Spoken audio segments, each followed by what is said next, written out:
آج کی ویڈیو جو آپ کے ضمیر کو جھنجھوڑ دے گی، یہ صرف کرپشن کی داستان نہیں، یہ تباہی کا مکمل نقشہ ہے۔ پاکستان کے اندر ہمارے اپنے وزیروں، ہمارے بیوروکریٹس نے 1100 ارب روپے کا صفایا کر دیا۔ جی ہاں، اربوں کی نہیں، کھربوں کی لوٹ مار۔ اور اب ان بیوروکریٹس کو کھلی چھوٹ دے دی گئی ہے کہ جو جتنا چاہے کمائے۔ لیکن کھیل یہی ختم نہیں ہوتا۔ لاہور میں آصف علی زرداری کا ڈیرا دوبارہ لگ گیا ہے۔ وہی زرداری جسے کچھ حلقے ہٹانے کی منصوبہ بندی کر رہے تھے، اب پنجاب میں پارٹی کو پھر سے زندہ کرنے نکل پڑے ہیں۔ طاقت کی جنگ میں نیا راؤنڈ شروع ہو چکا ہے۔ بات کریں گے سب سے خوفناک موڑ کی، جہاں پاکستان اور اسرائیل ایک پیج پر آ گئے ہیں۔ جی ہاں، پاکستان نے جس ڈونلڈ ٹرمپ کو نوبیل انعام کے لیے نامزد کیا، وہی ٹرمپ آج نیتن یاہو کے ساتھ بیٹھ کر غزہ میں فلسطینیوں کے مکمل خاتمے کی پلاننگ کر رہا ہے۔ دوستو، سوال یہ نہیں ہے کہ یہ سب کیوں ہو رہا ہے، سوال یہ ہے کہ ہم سب چپ کیوں ہیں؟ ہماری خاموشی ہماری بربادی کا پروانہ ہے۔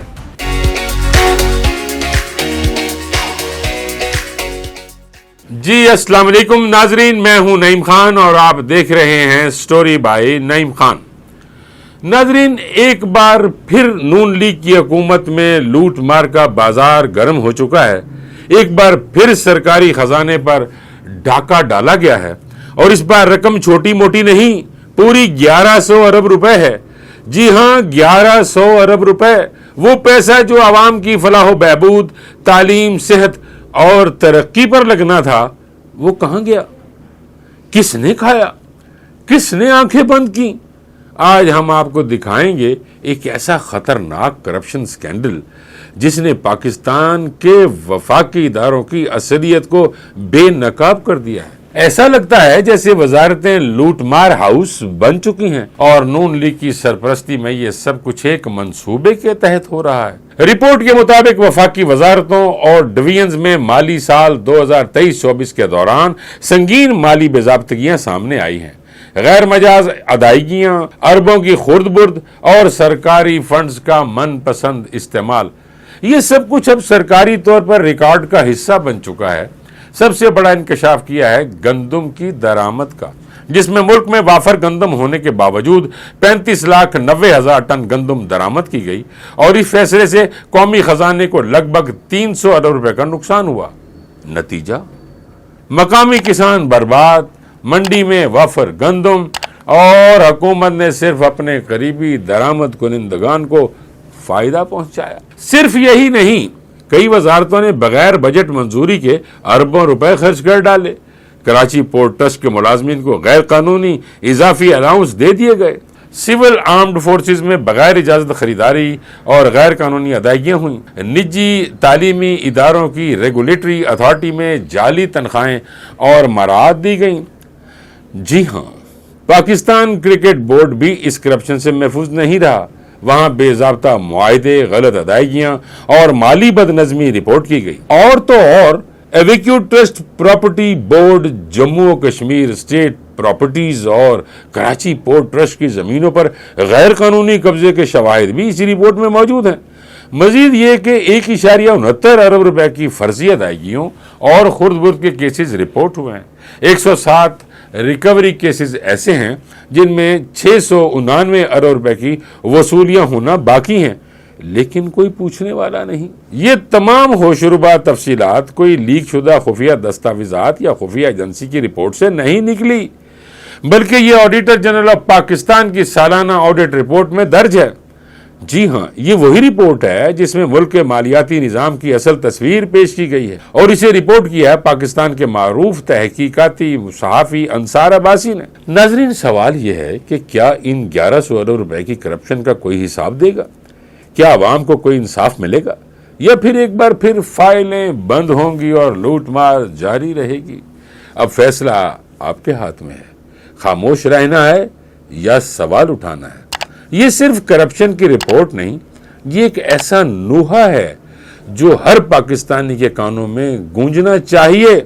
سیاستدانوں کی کرپشن تو آپ سنتے ہی رہتے ہیں، اب بات کرتے ہیں کہ بیوروکریسی کس طرح عوام کے پیسے سے اپنی جیبیں بھر رہی ہے، چپکے سے، خاموشی سے، لیکن مکمل قانونی طریقے سے۔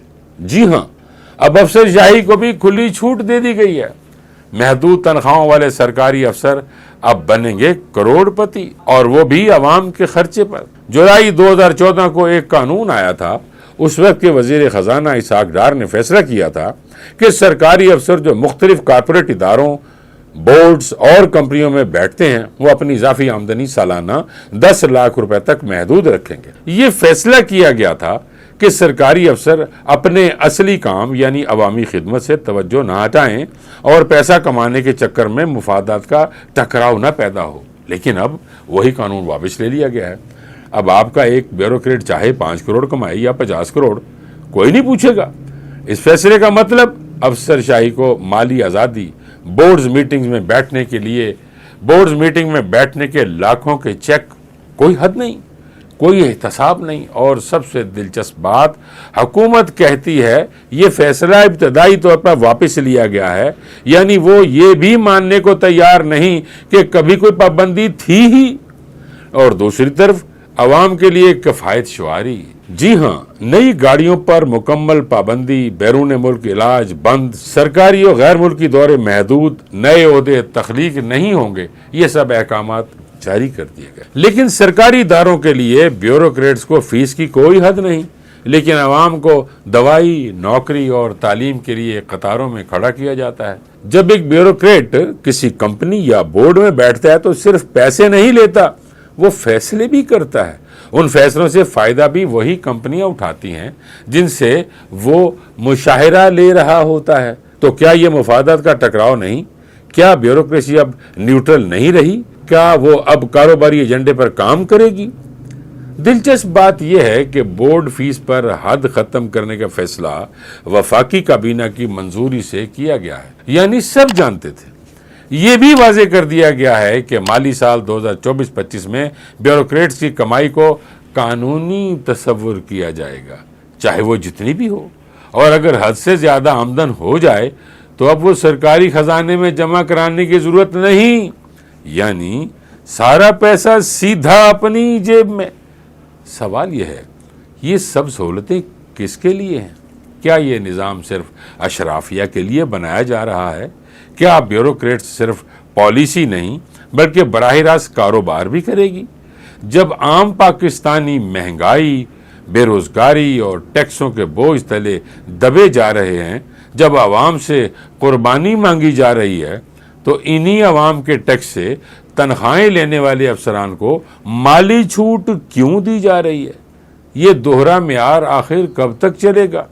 اور سب سے اہم سوال، کیا حکومت اس متنازع فیصلے پر نظر ثانی کرے گی یا بیوروکریسی کو اشرافیہ کی طرح کھلی چھوٹ دے دی گی؟ میں نے بارہا اپنے شوز میں انہی جو افسران ہیں ان کے بارے میں بتایا کہ کتنے کرپٹ ہیں، اور یہ بھی بتایا کہ کرپشن کس طرح کرتے ہیں، پیسے کہاں رکھتے ہیں، کس جگہ، وہ روپوں کو ڈالرز میں کس طرح کنورٹ کر کے گھروں میں رکھتے ہیں۔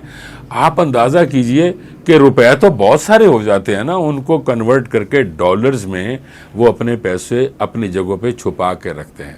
ناظرین، میں نے کئی بار یہ بات بتائی ہے آپ کو، اور اگر آپ کہیں گے تو میں لازمی اس کا ثبوت بھی آپ کو دے دوں گا۔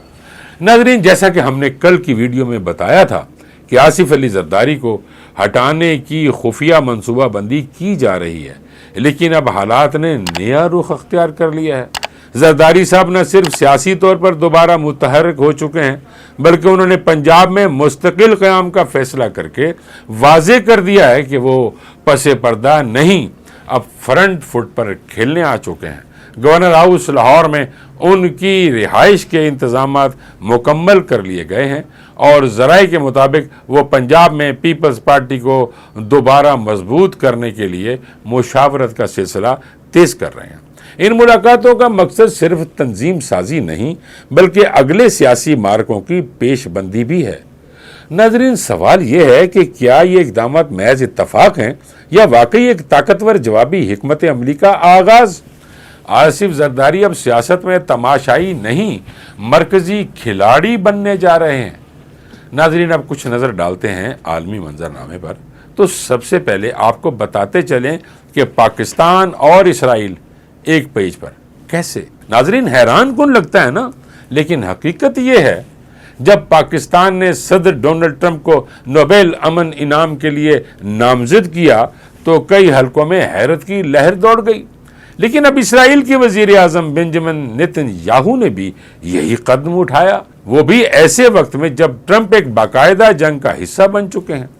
جی ہاں، ایران اور اسرائیل کے درمیان جاری جنگ میں خود امریکی صدر ڈونلڈ ٹرمپ نے واضح طور پر ایران پر حملہ کر کے اپنا عسکری کردار ادا کیا اور پورے خطے کو عالمی جنگ تک دھکیل دیا۔ اب تازہ ترین انکشاف یہ ہے کہ نیتن یاہو نے وائٹ ہاؤس میں صدر ٹرمپ سے ملاقات کی اور اس ملاقات میں غزہ کا مکمل صفایا کرنے کی بات کی گئی۔ نیتن یاہو نے صاف الفاظ میں کہا کہ اسرائیل اب غزہ سے فلسطینیوں کا فائنل راؤنڈ کھیلنے جا رہا ہے، یعنی مکمل صفایا، اور ٹرمپ وہ نہ صرف یہ سب سنتا ہے بلکہ خوشی خوشی نیتن یاہو کا شکریہ ادا کرتا ہے اور نوبل امن انعام کے لیے خود کو اہل قرار دینے کی مہم میں مزید شدت لے آتا ہے۔ ناظرین آج تک کے لیے اتنا ہی۔ ویڈیو اچھی لگی ہو تو لائک اور شیئر ضرور کیجیے اور ہمارے چینل کو سبسکرائب کیجیے۔ پھر حاضر ہوں گے ایک نئے ویلاگ کے ساتھ، تب تک کے لیے اجازت دیجیے۔ اللہ نگہبان۔